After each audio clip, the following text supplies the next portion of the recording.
Hi guys, welcome back. So, a lot has changed since the last time I was on here. First thing being, I'm no longer pregnant. I do have a little one, and she will be making an appearance here soon. She currently has the hiccups, so she is not happy about that.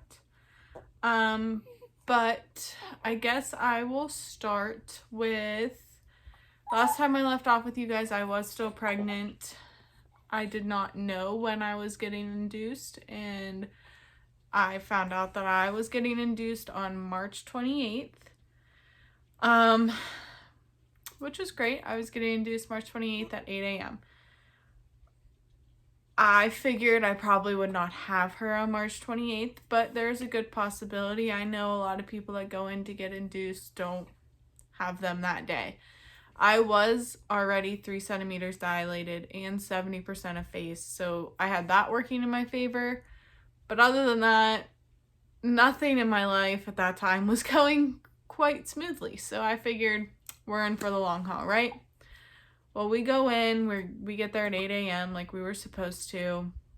I got started on Pitocin after they did all the paperwork and stuff at about 9:30. Few hours, probably an hour or two after that, they checked me. I was 5 centimeters dilated, 80% effaced. So that meant I had to make the decision, did I want an epidural or did I not? I took the epidural because I did not want to feel the pain if I didn't have to. They told me I needed to take it before they broke my water because my water never broke on its own. And they said it's better to take it before because you can't sit still when you're in that much pain and things progress fast after you get your water broken. So I did that. Then they broke my water. And about 2 hours after that, they came and checked on me again, and I was 7 centimeters, 100% effaced. Okay. So we're still sitting there, but we're only, probably 4 hours in, if that. And they kept telling me to press my epidural button because I wasn't feeling like I was in that much pain that I needed this epidural, right? But they kept telling me to press it, so I pressed it until it maxed out. And then about an hour after they told me I was 7 centimeters, they came and checked on me. And I was sleeping because I had a reaction. I don't know if you'd call it allergic reaction, but I had a reaction to the epidural and I was itchy all over. I could not stop itching myself. So they gave me Benadryl, which put me to sleep. So I slept through most of my labor. And after they came to check on me, about an hour after they said I was 7 centimeters, I said, yeah, well, I feel pressure, but it's nothing that hurts.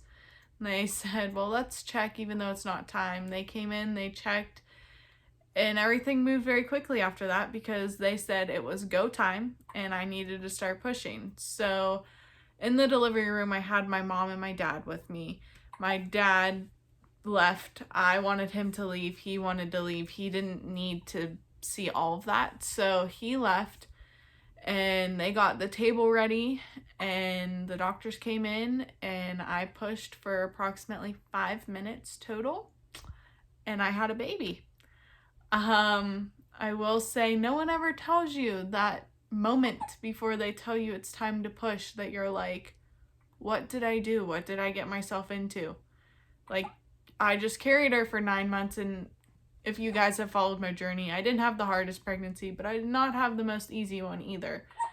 So I did that, but I was not mentally prepared to push a baby out. Like, nobody tells you that. So my adrenaline at that point, I was like almost in shock. I was almost shaking. Like I was about to push a baby out. So that was an experience I've never heard anybody talk about. So I'm going to talk about it. That happens. You might have that fear of, what did I just do? What am I getting myself into? Because I did. But it was okay. We got through it, and I had a baby in 5 minutes. I had a total of like 3 pushes, I guess you would say, and she was there. the first thing everybody said was her full head of hair, which I will say the night before I went in to get induced, I told my mom, if this baby does not have hair, not that I'm going to be disappointed in the fact that she doesn't have hair, but she gave me all this heartburn.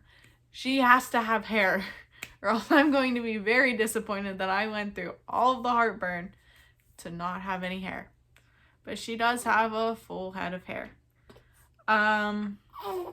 So after that, my dad came back in and I had a baby. And that's pretty much what my labor was. Postpartum in the hospital was pretty okay. I did have a meltdown. I wanted to breastfeed so bad, and she was latching, she was doing good, but she was hurting me. It hurt. On top of that, it was also, she was still hungry because my milk hadn't let down yet. So she was still hungry. So I did have to supplement with formula here and there. We did that for a few days. I'd probably say like the first week of her life. And then she was exclusively on breast milk until just this past week. And she is now going back to formula and breast milk. I mix the breast milk in with the formula, so it's not as hard on her and it's easier for her to understand and process. But I just can't keep up with how much she is eating anymore. She is a growing weed, huh? She eats about 3.5 ounces right now. She might get bumped up to 4 here soon. We'll see how mad she gets. So I had my meltdown in the hospital about that. I just couldn't do it. The way they were trying to help me, it was not working. The lactation counselor, and I get they were just doing their job, doing what they had to do, but it was not helping me in my emotional state at that point. Luckily, there was a nurse there that came in and swooped in and saved the day. But it was not all rainbows in the hospital. The other thing postpartum that no one talks a whole lot about, it's becoming more out there, but is the care afterwards. I had a 2nd-degree tear, so I had stitches, a lot of stitches. They didn't tell me how many, but I know it was more than like 1 or 2. That's no fun. It's no fun having it be a process to go to the bathroom. You have to change everything. You have to,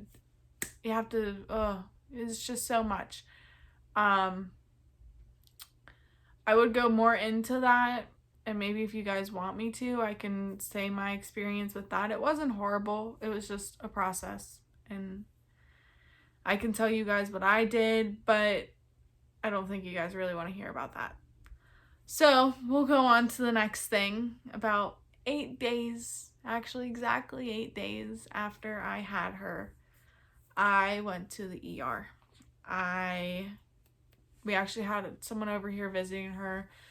They were going to leave, so I stood up to pick her up. I had been cramping all day, figuring my uterus is shrinking. I'm breastfeeding. Everything's just, my body is just trying to get back to normal.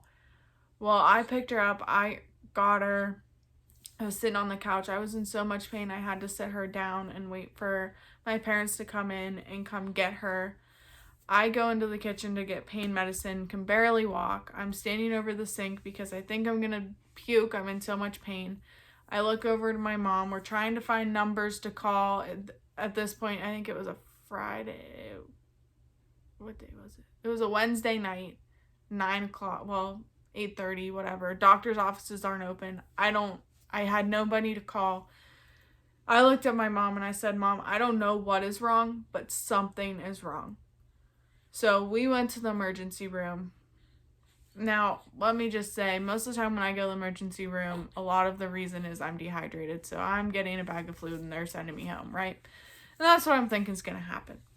I get in there. I have the slowest person in taking me, getting all my information, whatever. Slowest person I've ever met. At least with me being in that much pain, crying, having a bucket ready to throw up. I can't answer these questions right now. Luckily, my mom came in shortly after me after she parked the car, and she got that all figured out. They had me in a room on morphine. At this point, I knew it wasn't just I'm dehydrated. There was something more going on. But I was thinking it had to do with postpartum. I'm thinking there's something wrong with my uterus. There's something not healing right. Like, something is wrong. Well, they come in, they check me out. They tell me right off the bat, they pretty much know I have appendicitis. Okay. I don't believe that wholeheartedly. They're getting me blood work, a scan, the whole 9 yards, which they had to do anyways. They came back in, so I went in about 9, I think probably by like 10 or 11, they came in and told me, you have acute appendicitis. I said, okay. On top of that, they told me I have a spot on my liver that I have to go get checked out, so we have to go deal with that too. But the main concern was my appendicitis. They had to get it out, and they weren't sure how they were going to go about that, considering I had a baby 8 days ago. So they called the doctor. They weren't comfortable doing it at the hospital I was at, so I had to get transferred to the hospital where I gave birth to her at. So I had surgery the next day at 4 p.m. I left that hospital at 6:15 p.m. because I was not spending another night away from my daughter, because the previous night I was in the ER. I spent the night in the ER from 10 till I think I left there around noon. So, or from 9 to noon. So I was there forever. I was so upset. I couldn't drink water. I couldn't eat. I was just angry. I was away from my daughter for the first time. I had to pump and dump because I was on morphine. So I had to pump and dump. So I'm looking at all this milk I'm wasting and not being able to feed her. And that's when my milk started to drop. Like when I started not being able to make enough, I guess. So that was hard. That was very emotional. On top of all the emotions you already have after having a baby, that was even more emotional. So that was not a great time. But since then, I've been doing good. I've healed. I have lost. So last time I got weighed before her, I know everyone says don't ask a woman her weight. I don't care. I'm proud of it.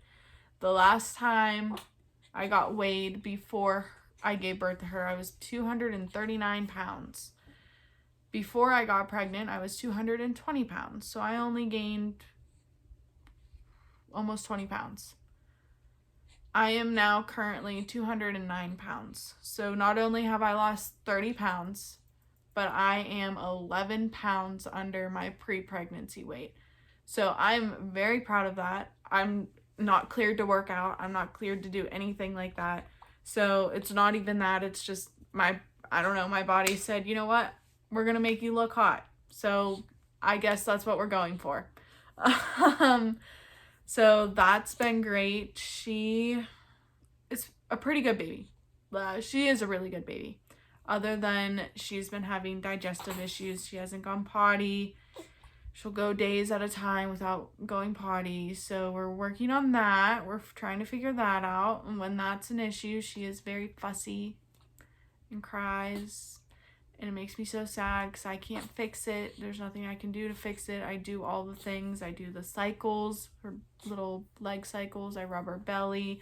We rub her back. We do warm baths. We do what we can. We sit her in the squatty position. And she'll just cry and tire herself out and then go to sleep. But we do what we can.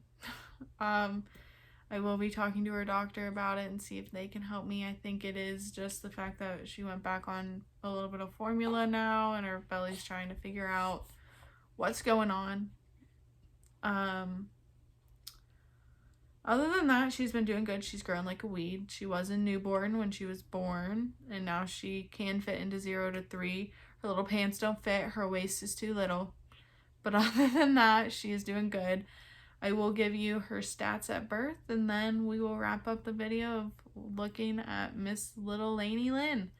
So her stats, she was born on 3/28/22 at 316, and she weighed 6 pounds 14 ounces, and she was 19 inches long.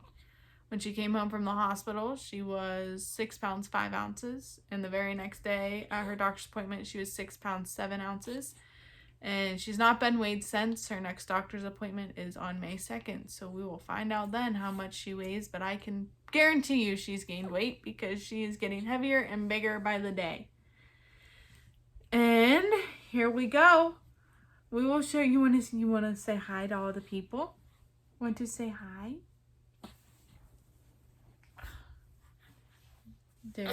Oh, now we're going to get mad because Mom picked you up, huh? Huh? We're going to get mad because Mommy picked you up. Want to see the light? Say hi to all the people. You say hi. Say hi, I am Lainey Lynn. Say hi. Oh, yeah. So, this is what we do all day. We hang out, huh? We hang out with the puppies. We talk, and we eat, and we sleep. Huh, that's what we do. So, that is today's video. I will try to get a little bit more on top of it. Like I said, I can't make my life up. Who gets a divorce 8 months pregnant, has a baby, that goes pretty smooth, but then has appendicitis? I don't know, but I do.